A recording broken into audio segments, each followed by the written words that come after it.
right, everyone, welcome back. Ready for another deep dive? This time we're tackling a topic that's absolutely buzzing right now. Manifestation. Manifestation. Yeah, it's everywhere. Seriously, it's like the word of the year. But is it just a trendy hashtag, or is there something real behind it? That's the million-dollar question, right? Exactly. Our source material today is structured kind of like a YouTube video script, upbeat, practical, and promising us the secrets to making our dreams come true. Sounds pretty tempting. Oh, totally. Oh. But we're going to break it down and see if this roadmap actually leads anywhere. All right, let's get into it. So they start off by defining manifestation as basically bringing thoughts and desires into reality. Okay, that's pretty broad. Yeah, a little bit. Yeah. They use this analogy, get ready for it. You are the artist, life is your canvas, and manifestation is your paintbrush. What do you think? A little cheesy. Well, it's definitely visual. Right. It's like, Okay. hey, you're not just a bystander in your own life. You have the power to create.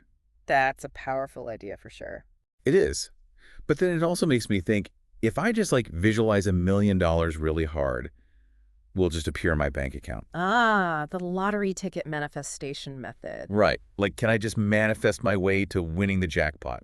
Now, the source does say that manifestation isn't just about wishing or daydreaming. There's more to it. Okay, good.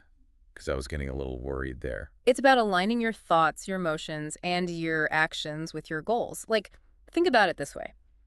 You wouldn't expect to run a marathon just by thinking about it, right? No way. You'd have to train, eat right, put in the work. Exactly. Manifestation is kind of similar. You have to set an intention and then take steps to get there. Okay, that makes a lot more sense. Good. But speaking of things that sound a bit too good to be true, the source also claims there's actual science behind manifestation. Is that even possible? Well, there are some interesting scientific concepts that relate to it. Okay, like what? They talk about the reticular activating system, or RAS for short. It's this part of your brain that filters information and directs your attention. That sounds pretty important. It is. Basically, when you focus on something consistently, your RAS starts noticing things you might have missed before. So it's like when you buy a new car, Yeah. and suddenly you see that same car everywhere. Exactly. You're more attuned to it because it's on your mind. Wow. I always thought that was just a coincidence. It's not just coincidence, it's your brain doing its job. Okay, so maybe we're already manifesting things to some extent without even realizing it. Possibly. But then the source also brings up the law of attraction. Like good vibes attract good things. Ah, yes, the law of attraction. And this is where things get a little trickier. Oh, how so? Because the law of attraction is a popular idea, but it's not exactly a scientific law like gravity. So is there any evidence to back it up? Well, not in the traditional scientific sense, but there are some psychological principles that can explain why it seems to work for some people. Okay, I'm all ears. Let's dive into that. Have you ever heard of the placebo effect? Yeah, like when people feel better just because they think they're getting treatment, even if it's a sugar pill. Exactly. And it's not just in their heads. The belief itself can actually trigger changes in the body. That's wild. It is. And then there's the idea of self-fulfilling prophecy. If you believe you'll succeed, you're more likely to take actions that lead to success. And if you believe you're going to fail, you'll probably find a way to make that happen too. Right. Our beliefs can really shape our reality. Okay, so maybe it's not like the universe is magically granting wishes based on good vibes alone? It's more about understanding how our beliefs influence our actions, which then create tangible results. So it's all connected thoughts, beliefs, actions. This is making my brain do gymnastics. It's a complex topic. Now, the source goes on to outline 5 specific steps to manifest anything you desire. And some of them might surprise you. Oh, all right, I'm ready for those steps. Cuckoo. Spill the secrets to manifestation success. Well, step 1 is all about clarity. You got to know exactly what you want. It's like, imagine you're programming a GPS. Oh, yeah. You wouldn't just type in somewhere nice, right? No way. You need a specific destination. Exactly. Same with manifestation.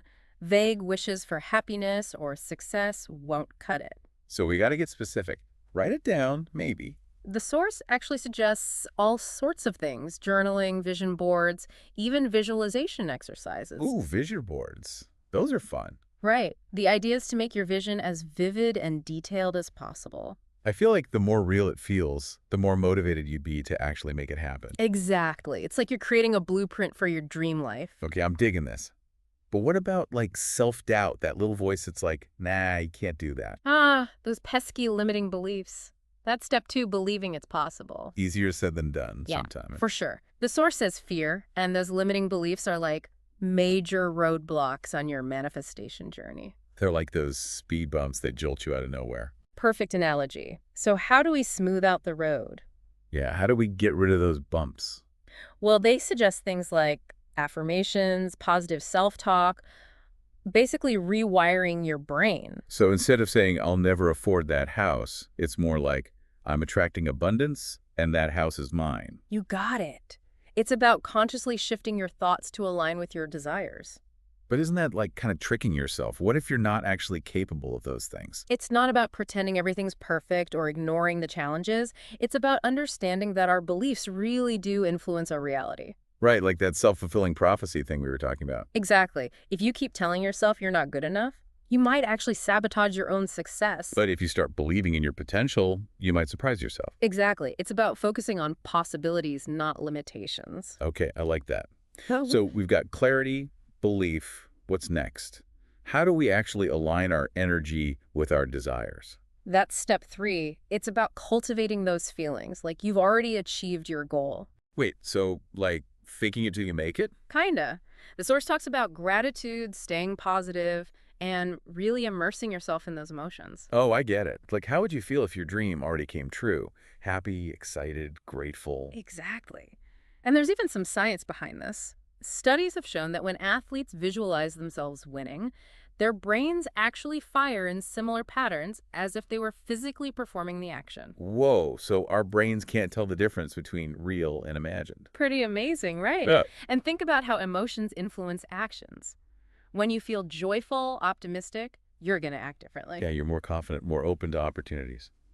Okay, I'm starting to see how this all ties together, but I have a feeling step 4 is where the real work begins. You're not wrong. Step 4 is all about taking action. Inspired action. So no more just sitting on the couch visualizing our dream life. Well, a little visualization is good, but the source makes it clear manifestation isn't passive. We got to meet the universe halfway. Something like that. It's about taking steps, even small ones, towards those goals. Following your gut, being open to those opportunities that pop up. Yes. And the key here is that it's inspired action.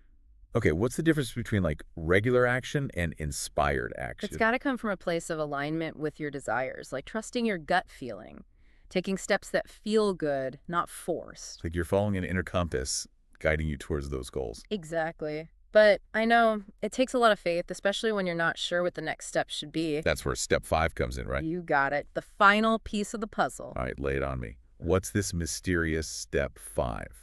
So what is it? What's the final step? It's all about letting go, trusting the process. Wait, what? Like, just give up and hope for the best? No, not like that. It's more about surrendering attachment to a specific outcome. Okay, but doesn't that kind of contradict all this stuff about setting clear intentions and taking action? Not really. Think of it like, you want to sail to a certain island. Okay, I'm following. You set your course, but you also have to trust the wind and the waves, right? Yeah, you can't control everything. Exactly. Sometimes the most magical outcomes come from unexpected detours. That's a good point. But, easier said than done, especially if you're really attached to a specific result. It definitely takes practice. But speaking of things that can trip us up. Oh, yeah. You mentioned some common manifestation mistakes. Right. The source talks about 3 big ones to watch out for. Okay, lay them on me. Let's hear about these manifestation mishaps. Well, the first one is probably the most relatable: impatience. Oh, yeah, that's me. I want it all, and I want it now. We want those dreams to manifest, like yesterday. But you can't rush a good thing, right? Right. It's like planting a seed. It's got to give it time to grow. Okay, patience. What's the next mistake? Focusing on lack. Yeah. Dwelling on what you don't have. Not a good vibe. The source is pretty clear about this. Focusing on lack attracts more lack. It's like that whole what you focus on expands thing. Yeah. Exactly. So instead of saying, I don't have enough money, shift it to, I'm open to new opportunities to increase my abundance. Yeah, focus on the positive, on the possibilities. Right. Cultivate that abundance mindset. Okay, 2 down. What's the third manifestation mistake?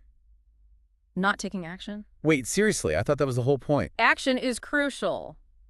It's not enough to just think positive thoughts or visualize. Gotta put in the work. You can't win a marathon by just imagining yourself crossing the finish line. Perfect analogy. Manifestation isn't magic. The universe rewards effort. So inspired action is key. Okay, I think I'm getting this. It's like manifestation is more than just wishful thinking. It's about aligning your thoughts, your actions, your energy. You got it. So like a whole new way of looking at life, approaching things with intention and purpose. Absolutely. It takes practice, but it can be a really powerful tool. All right, so quick recap for our listeners. What are the key takeaways here? Well, first off, manifestation isn't passive. It's about taking action, but it's got to be inspired action that comes from a place of alignment with your desires. Right, and don't forget those 3 big mistakes to avoid. Impatience, focusing on lack, and not taking action. Exactly. Stay mindful of those. This whole conversation has really got me thinking. If we can manifest things in our own lives, what could we achieve collectively if we all focused our energy on positive change? It's a powerful thought, isn't it? Like, imagine what the world could be like if everyone was consciously working towards a brighter future. A world full of peace, sustainability, well-being. It's almost like we have a responsibility to use this understanding of manifestation for good. I think you're right. Our thoughts and beliefs have power. Whether we're aware of it or not, we're constantly shaping reality. So it's not just about manifesting our own desires. It's about recognizing that we're all interconnected and our choices impact the collective. Exactly. We're all part of this grand unfolding story.